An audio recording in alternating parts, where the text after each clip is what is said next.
Okay, thank you again for joining JMT Consulting. I'm Melissa Waters, the Manager of Events and Programs for JMT.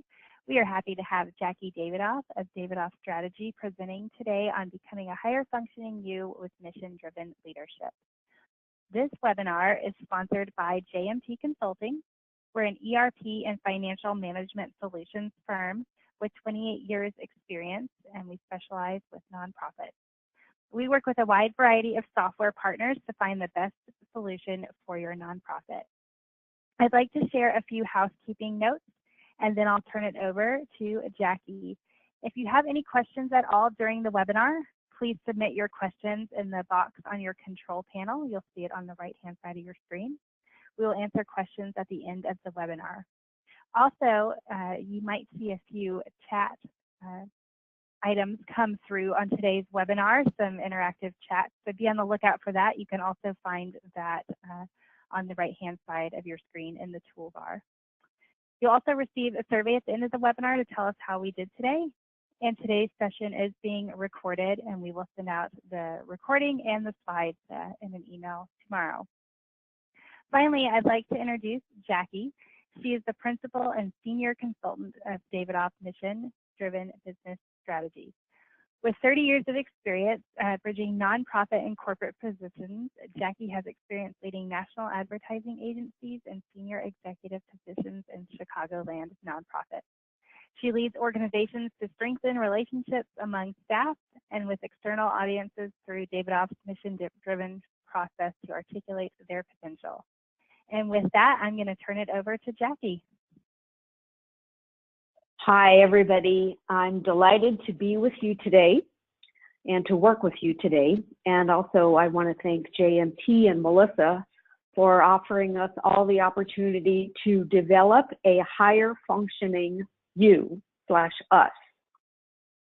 So this webinar is really an opportunity for you to think differently than you're used to. And, you know, whether you're in finance or operations or an executive director or CEO or whatever role you're in your organization, I'm guessing that your strengths are most likely in linear thinking and analyzing, and likely that you are very good at this kind of thinking and that your organizations benefit from it. However, I have a challenge for you. And I'm going to be asking you to think in ways that you're not used to. And you may, in fact, be somewhat uncomfortable in this kind of thinking. And I know that, you know, perhaps myself and Melissa are as well. And what I'm here to say is that it's really actually a great thing for you to be challenged to think in different ways than what feels normal for you. And this is really about developing a growth mindset. And we're going to talk a little bit more about that later. So here's the game, being a higher performing you. This is about you developing your potential and you discovering that you have a lot more capacity than you think. And this is really a game of choice.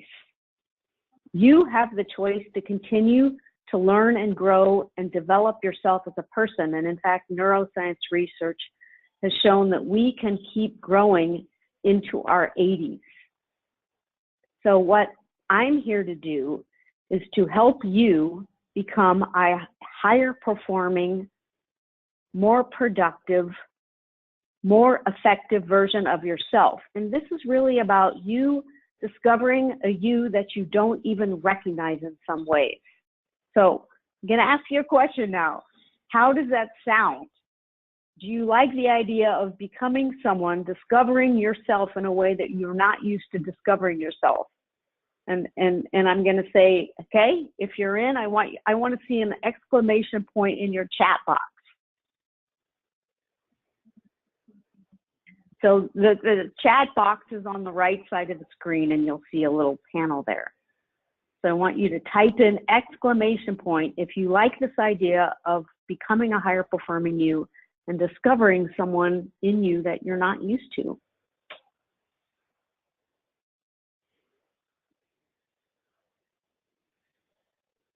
Okay, I'm waiting. Looks like we have a lot of people here using the question. They're using the question box, Jackie. So awesome. You can see we have quite a few people. That's great. Using the question box. Yay. Okay, that's great. That makes me happy. Okay, so engagement, jumping in, doing something is part of becoming a higher functioning you versus sitting back in a meeting, not saying anything, playing it safe. This is part of you developing you and what your potential is. You are in a discovery mode. So we each have more capacity and more influence than we realize. Take that for granted. And my goal for you today is to help you realize this potential and to teach you the skills and tools that you can implement immediately. You will learn things here that you can start right after you get off this webinar. And my goal is to help you create this vision of how you want to be as a leader, as a higher functioning you. And part of that is having more fun, because when you engage and when you type little notes in your chat box, you will have more fun. So yay. All right, so good job, everybody. All right, so we're gonna move now into goals. So this is another tool for being a higher functioning you. So the more that you're clear that you actually even want something versus just kind of going in a habitual rote way, day to day, doing what you always do. If you actually want something more, you are more likely to get it. So I'm going to invite everyone again to use the chat feature or the question box to share what you want to get out of today's webinar. You made a choice to sign up. It's kind of like, what is this higher performing, higher functioning me? So I want you to think about what would you like? What would you like that you perhaps don't have now in your organization for you as a leader?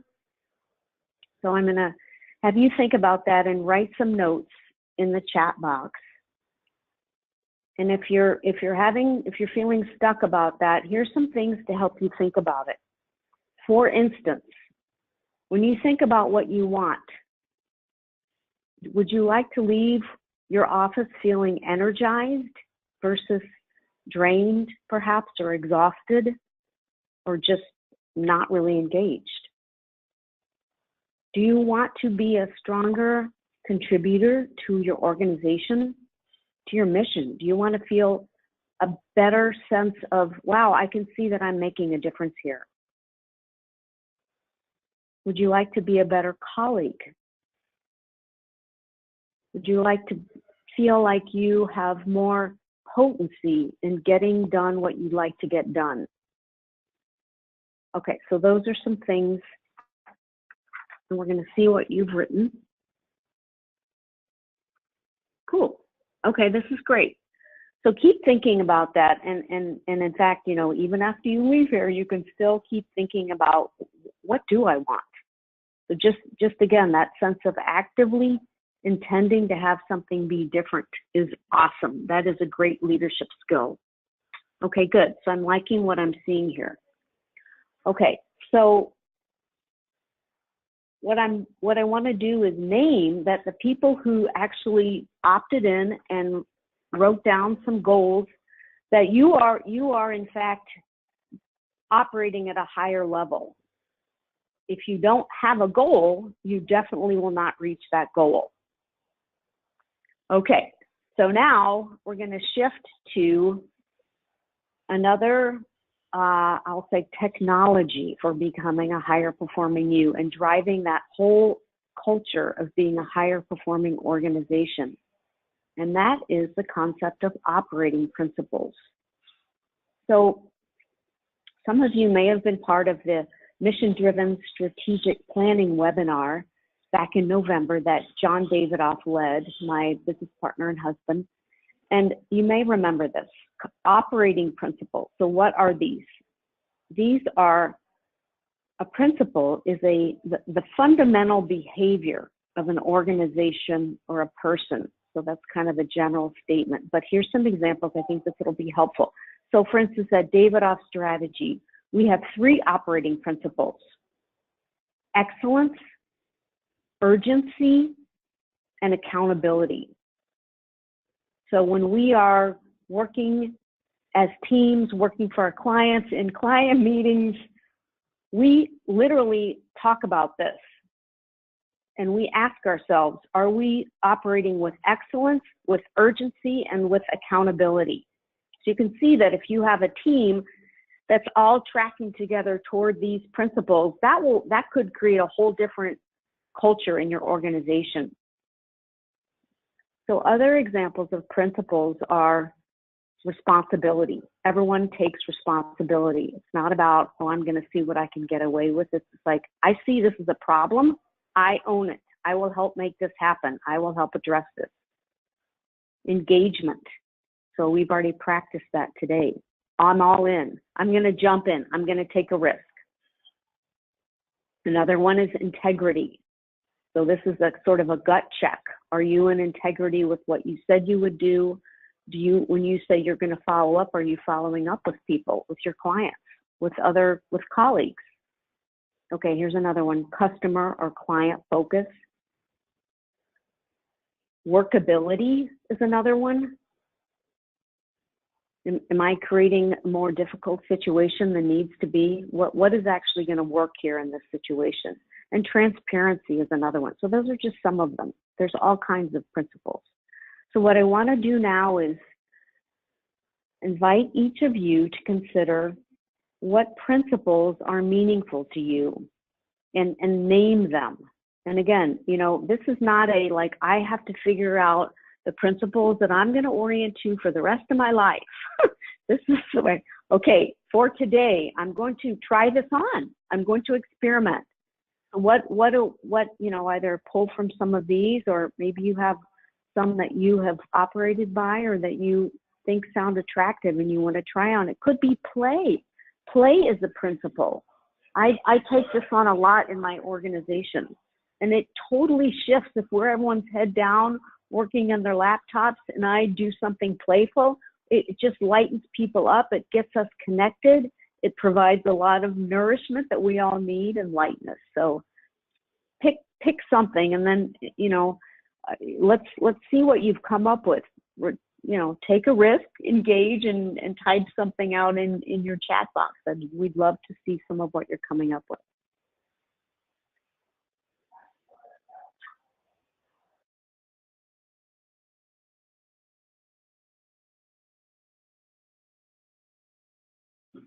Okay. All right, so we're going to move on here. So, all right, I love it. I'm looking at the chat box now. This is great. Okay, good. Ooh, honesty and empathy. I like that. Transparency. This is great. Okay, good. So keep thinking about this. And you know what? I'd love for you to leave the webinar with like one that you're super excited about trying on and experimenting for the rest of the day. You could even tell somebody, turn to somebody, a colleague, and say, guess what? I'm focusing on the principle of today. What about you? All right. So you came to this webinar today, and presumably you had an interest in becoming a higher performing, more productive, more effective leader. So how does it even happen that you can want that? Can we, some people may say, well, I'm just who I am. I'm X number of years old and I'm just who I am. And that's actually not true.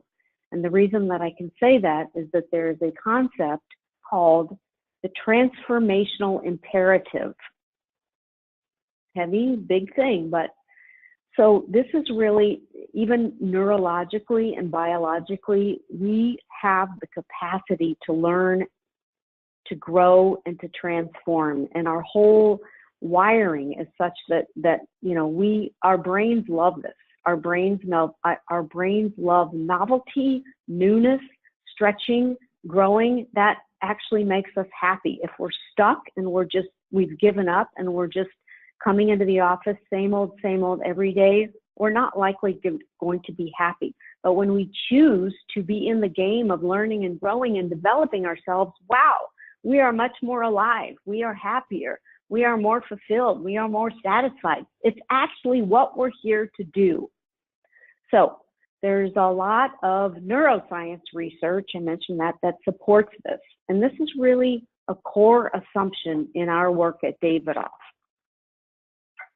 So we believe and we have seen that people, teams, and entire organizations thrive when they are engaged in this game of learning and growing and developing themselves. You know, in many ways, I feel like this is the game. There is nothing more important. I take this on for myself. I am a 25-year student of my own continual learning and growing and developing my leadership. And I love that adventure. I'm not saying it's always easy. There definitely is challenge, getting feedback, asking for feedback. What are you seeing in me? Where am I stuck? Where are my blind spots? What am I not seeing? I actively seek that out because I know that helps me learn and grow. And we do that together as a team in our organization. Because if we're telling our clients to do this, we got to be doing it ourselves. So with this is our understanding. This is our core assumption. We have the capacity to continue to learn and grow, and it makes life a lot more fun. So now we're going to look at 5 elements of becoming a higher functioning you. So our hope here is that we're going to take this down now into a level that is conceptual, but it's like these are 5 things that you can hold on to actually even remind yourself of like, oh yeah, this is the game. I'm going to move forward here instead of staying same old, same old. So the first one is self-reflection and confrontation. That is an awesome word. So what I mean by that is this is a self-awareness game. This whole game is really focused on you observing yourself, listening to yourself, but also questioning yourself and questioning your thoughts and your feelings, which many of us just sort of either ignore or we just take for granted that, well, if I'm feeling scared or anxious, that must mean something's wrong and I should avoid doing that thing instead of saying, oh, wow, cool. There's a possibility here. I'm seeing a possibility here. Maybe I could go toward it instead of not. So self-reflection and confrontation, I'm going to ask you some questions here. And I think this will help you see how do I actually apply this to myself. So are you honestly and genuinely confronting or just even being aware of your own strengths and your gaps?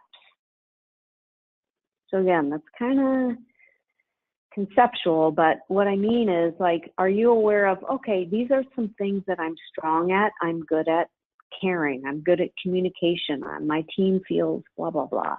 And where my gaps are I'm not good at whatever it is. Just being aware of like, this is just data. This is just this is my baseline. So another question is, do you ask for help and seek out learning from people who are better at you at certain things? Or do you just feel like you're someone that you just got to figure it all out yourself? Because I will tell you another core assumption of our work, our consulting work, our coaching and training work is we cannot do this stuff alone. We come to the world with a certain amount of knowledge and understanding and exposure. And like, we can't figure this stuff out alone. It's really only through other people that we can learn and grow because we can't see what we don't know. And other people have observations and wisdom and vision for us that we need to help us learn and grow.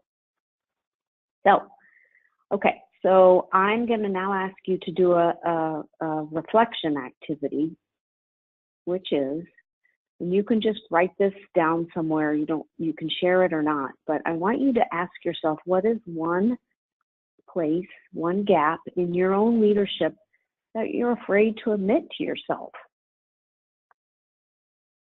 So, for example, we often hear our nonprofit executives, clients, acknowledge that they're not really comfortable building relationships with their senior management or their teams. And so they don't actually know them as people or know them as well as they might. So that's just like, oh, okay, cool. I want to develop that. I want to get better at that. So one of the ways to look at this is to recognize that people who are strong leaders, people who are self-confronting leaders, they see themselves accurately. They're not afraid to just say, I'm not really good at this. So they see themselves accurately, and they're open and looking for support or help to address their gaps and to work on those less developed areas. We all come by these things honestly. And so like the way to develop yourself is to just start with like, wow, I'm not really good at this. I want to get better at this.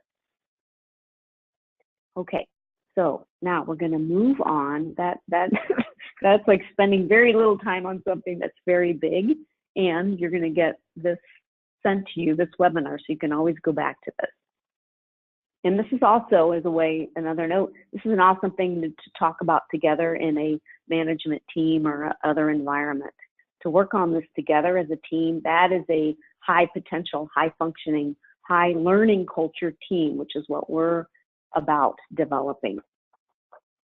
Okay, so now we're going to go on to concept number 2, continuous self-improvement. This is something that I touched on earlier about I intentionally keep developing myself and my leadership.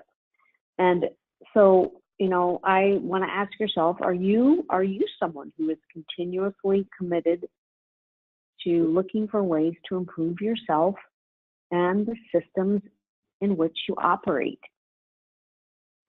And maybe this is something that, you know, I believe this is a muscle that you can develop more of. You may not even get that you have a ton of influence and capacity to improve yourself and the systems in which you operate. So, for instance, coaching, through the leadership coaching that I do as a coach, we support people to create a plan for intentional self-improvement. And there are techniques that you can use to do this. Actually, I cannot say enough about the power of a vision. Like, oh, well, who is the me that I would like to be? If you don't have that, you're not likely going to be able to create that person. But if you say, you know, I am becoming a person who is whatever that vision is, whatever's meaningful to you, even if it's something super aspirational, like I want to be of greater contribution to our world. That will help you make decisions and orient how you are. It will help you take risks to speak up in meetings, because you know that by your taking that risk, you're going to be helping to create that world. So vision and mission, your own personal mission, developing the principles by which you want to operate in your goals, and even like milestone dates for how you would like to accomplish those. Those are all super powerful tools. And that is part of continuous self-improvement, for actually intending and planning and getting support to do that. So now we're going to do another reflection activity. So I want you to consider that you've already said, yes, I'm in the game. I'm going to develop my own leadership plan. So we have an opportunity. We have a thing at Davidoff. We say there is no later, because you know if you say later, it's not going to get done. So we're going to do that right now. We're going to practice that. So I want you to write down one, and you can, again, this can be just for yourself. Whatever you want to do is fine. But we want you to write down, what is one next step that you're going to take and commit to improve your leadership in whatever area you want. So I'm just going to pause, have people think about that.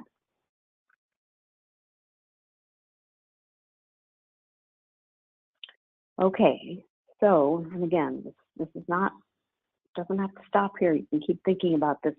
Give folks an example. So, for example, we talked earlier about some of what we find, it's very common among executives in nonprofits or anywhere really, is the relationship aspect of your team or your management team or your direct reports, and how that can be challenging for people.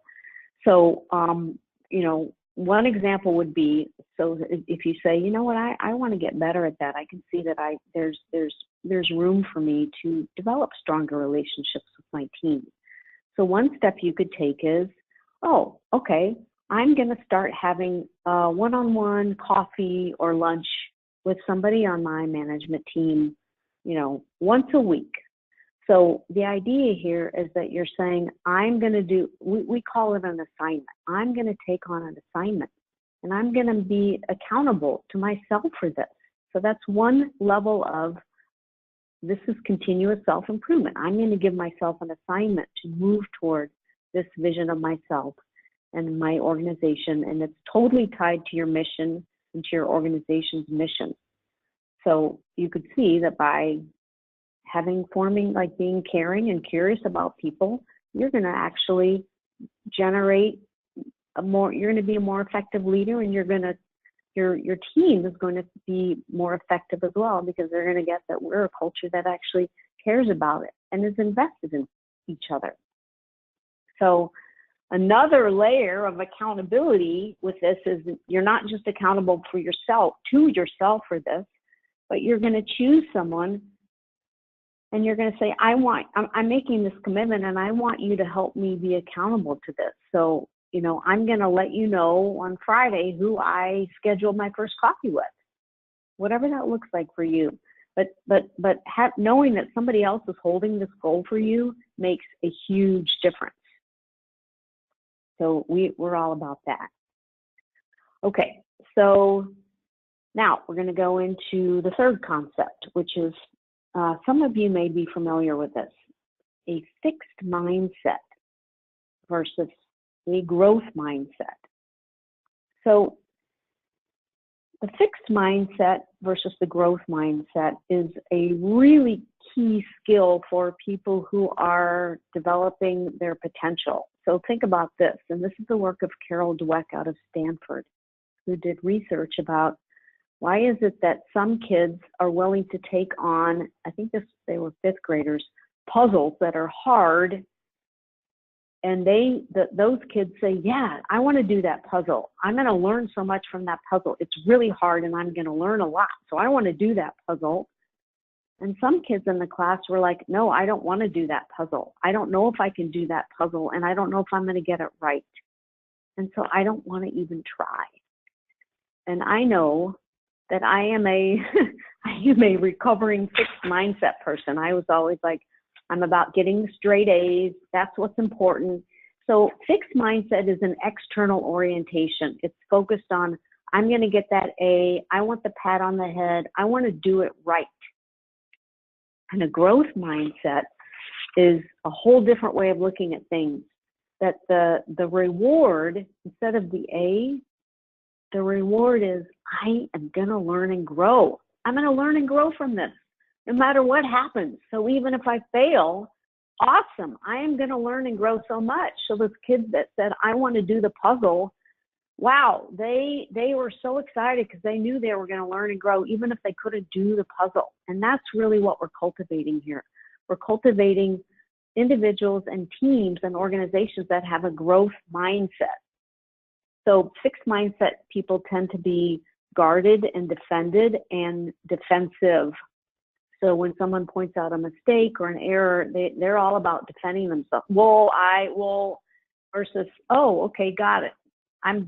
Thanks for the feedback. Now I'm going to look at how I could have done that differently and what I can learn from that mistake or error that I made.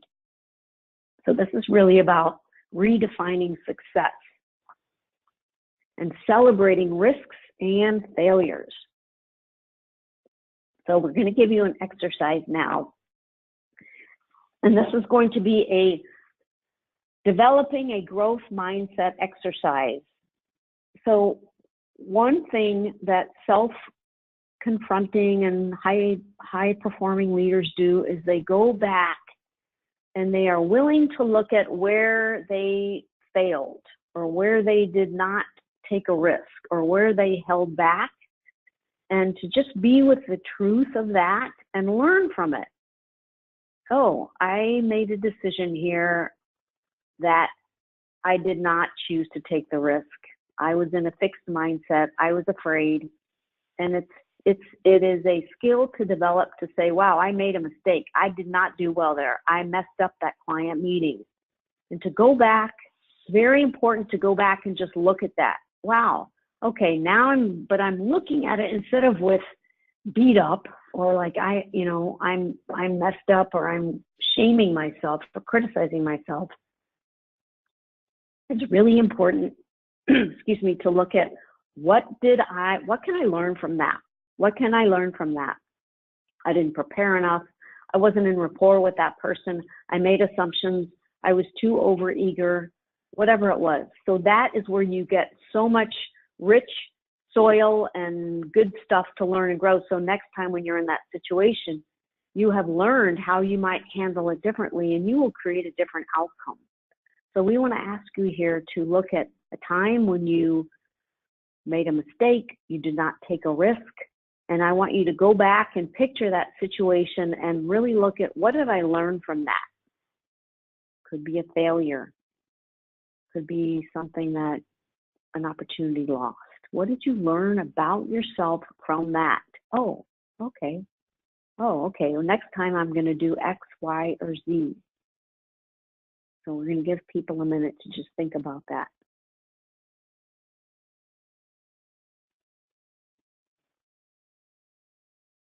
Great. And a lot of people, I will say a lot of people are not willing to do this because it can be painful.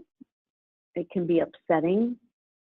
I know the more that I keep doing my own leadership work, the more I'm willing to be able to be with the uncomfortableness of saying, wow, I didn't do a good job there. And it's upsetting, but at the same time, that's how I learn. If I'm just going to keep moving on to the next thing, I'm never going to learn the lessons that I have to learn.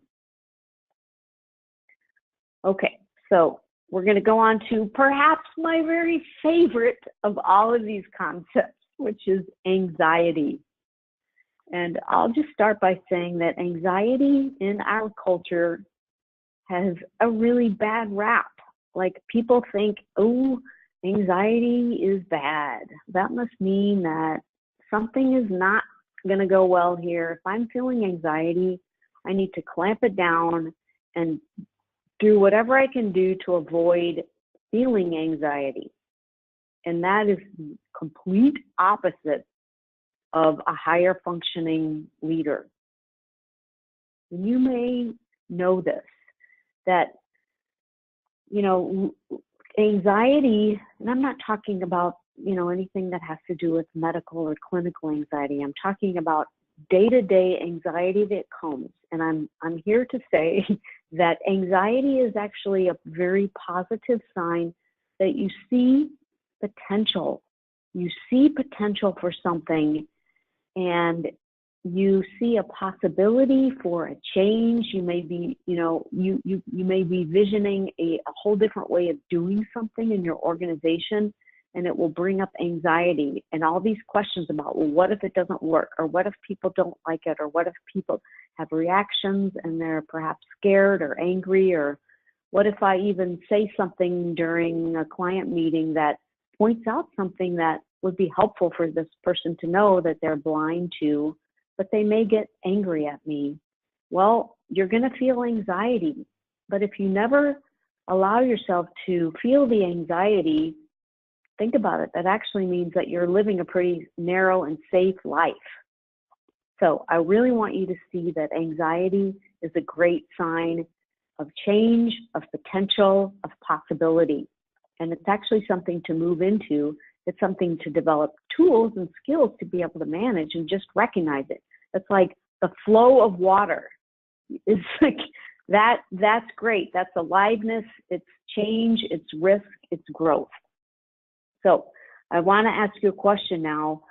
To what extent do you see discomfort which is another part of anxiety. It's uncomfortable. Cool. That's fine. It is uncomfortable. Great. Do you see discomfort and fear? Fear is another part of it, as evidence that, you know, something's wrong, or do you see it as evidence that you're learning and growing? So ask yourself that. What should kind of come from with that? So bottom line is, you know, we want you to reframe and recontextualize anxiety as a sign that you have an opportunity to learn and grow, to take a risk, to become higher functioning, and to contribute, to be of contribution. Okay, so now we have an exercise for you, which is that we want you to ask yourself, where are you avoiding anxiety? Where are you ignoring an issue or a concern? Where are you holding back? We all have this. And, you know, ask yourself, are you, by avoiding that anxiety and addressing that anxiety or concern, are you moving your organization's mission forward, or are you keeping it stuck and holding it back by wanting to just kind of sweep this under the rug? And it's all normal, it's all human, and we're about potential. So that means looking at it squarely in the face and saying, I'm going to step into this. I have something to say, something to contribute, a perspective to share. And you know what? Chances are a lot of other people probably have that same gut clench that this is just, we don't have a system here, something's not working well. Okay. So we got to keep moving. There's so much here. Next one, last one really, is personal responsibility. So this is awesome. This is big. By recognizing personal responsibility for everything going on in your organization. And imagine if you had teams of people who take responsibility. It's not like you're saying, I have to do this all myself, but you're saying, I will take responsibility for making sure that this happens, whatever it is. I will get people to help me. That's fine. But I'm going to make sure that it happens. And think about how different your organization would be when you model and then other people follow you. I'm going to take responsibility for this.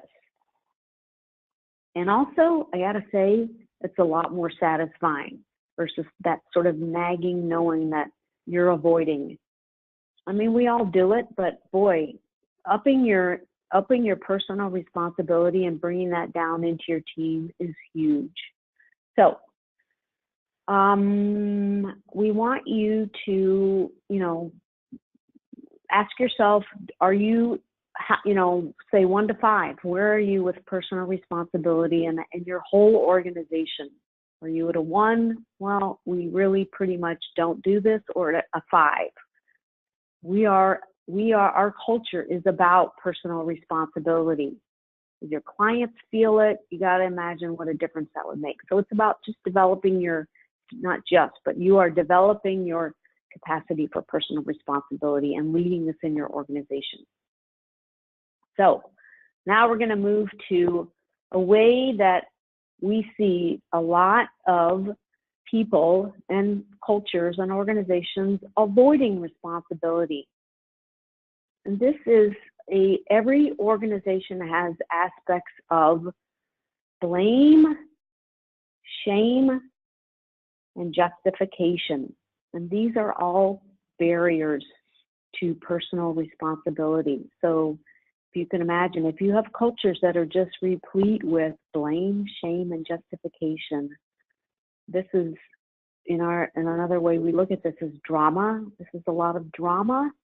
And drama and all of these pieces are totally derailers to mission. So you can imagine that when you have cultures that have a lot of this, and there's not a leadership responsibility for calling it out and saying, this is not okay.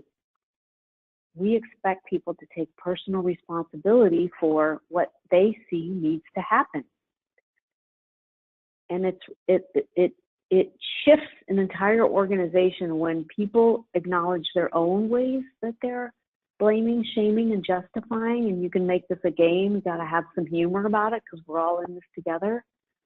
There are tools to learn to, again, recognize it in yourself and you create a game in your culture where you call each other out on that, but with goodwill. Like, wait, you're doing that thing again. And you have so much more capacity. What do you see you could do to change this situation, to put this, process in place or fix this a broken system? That's when people actually become satisfied. When they're in blame, shame, or justifying, they're actually not satisfying, and it sort of takes the organization down a bad path. So we are moving toward our close here. So what I want to do in the form of a wrap up is I want to acknowledge that we have shared 5 key elements that either contribute to your leadership, your own mission, and your organization's mission, such as moving toward anxiety, such as growth mindset, or that limit your own effectiveness and keep yourself and your organization stuck. And, by that, I mean some of the blame, shame, and justification, or having a fixed mindset, or avoiding anxiety. And those things keep your organization stuck, and they are not, from our perspective, mission-driven aspects of your organization. They are mission-challenge aspects. So we are really here to say this whole idea of becoming a higher performing you, a higher functioning you, this is something that is a moment by moment choice. So we believe that leadership is an inside out game, and that each moment you have a choice to step into developing yourself, developing your potential, contributing to your organization.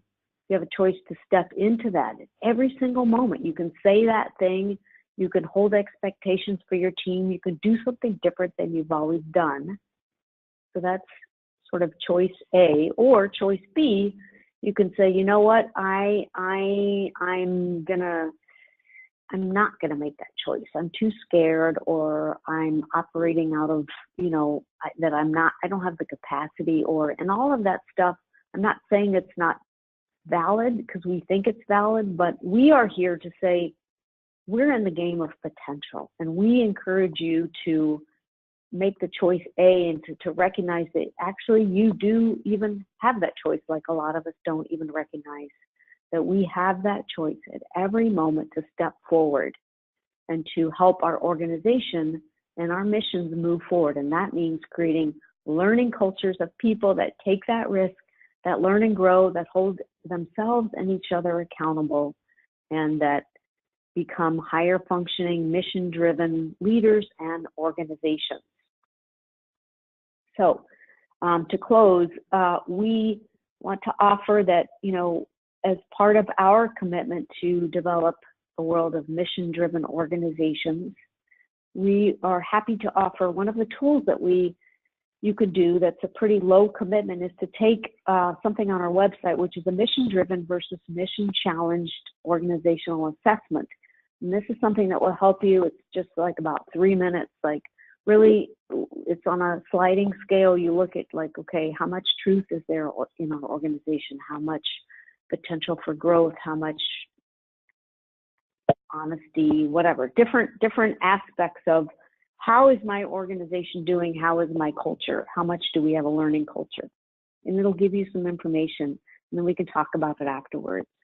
And then another thing that you can do if you want to keep going with all of this developing yourself is, I am an executive leadership coach, and I am happy to talk with you, just like, hey, I would like more information about this, or here's where I am, and I'm happy just to talk with you. So those are all things that you'll get an email about from JMT, along with all of the slides. So to close, if you have any questions, we encourage you to type them into the question box, and I will do my best to respond to them in the time that we have. And also feel free to respond, follow up by email too, if you have any other questions. And thank you. This has been awesome. Really fun. Thank you, Jackie. And if some of you weren't able to see the questions that were being asked, I apologize for that. We're troubleshooting to see what happens there. But again, if you have questions for Jackie right now, you can go ahead and type them in the same panel and we can get those answered.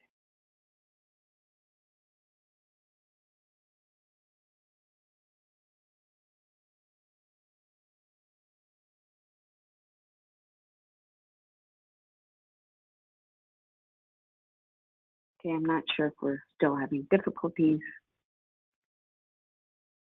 I don't believe so. I don't know if anybody has any questions just at the moment, so we'll give it about another minute and then we can Okay, sure.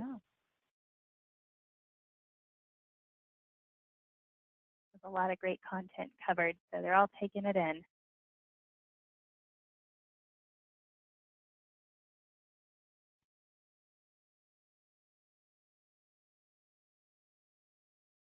We have someone that said, I don't have any questions, but thank you for the information. Okay, great. Thank you for attending. So with that, Jackie, we'll go ahead and wrap it up. So I want to thank everyone for joining us today. Oh, we do have a question. Can you elaborate on embracing anxiety and how we can best manage it? That's an awesome question. So anxiety I think a lot of us can feel it in our bodies. So part of it is what we may interpret as like fluttering or fear or fast beating heart. Those are signs of anxiety. And something that we recognize is that fear and anxiety and excitement actually all feel the same. So when you ask about how can we best manage it, something that's really helpful for me is to, when I'm feeling anxiety, to recognize that I'm actually excited, because I'm excited about a possibility to take a risk and to see what happens. And so we tend to, again, think that, okay, well, that must mean that something's wrong. Nothing is wrong. It's actually right. So I would say, one of the best things that I do is wow, I have this opportunity, say I'm doing a workshop or a webinar and I'm feeling anxiety, which I did. Oh, I recognize before I did this, I said to my colleague, I am super excited, because I am excited. I'm also anxious, but that's okay. I'm excited to do the webinar. So reinterpreting anxiety or fear as excitement, aliveness, those are great techniques. Perfect. We have a few other things that came in. Someone said, no question, great advice and information. I just wish I had gone into a conference room because the other people in our office kept interrupting, but thanks.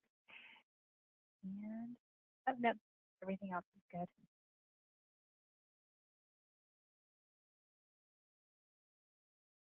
So thank you again, Jackie, for your time today, and thank you to everyone for joining us. We greatly appreciate it.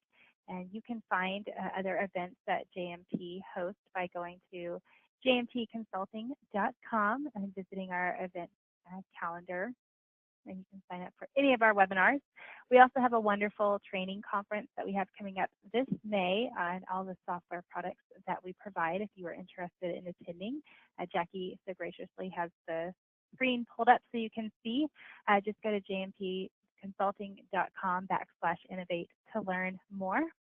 And again, we will be sending out a copy of this recording tomorrow along with the slides. Thank you again, everyone. This concludes our webinar, and we hope that you have a great day.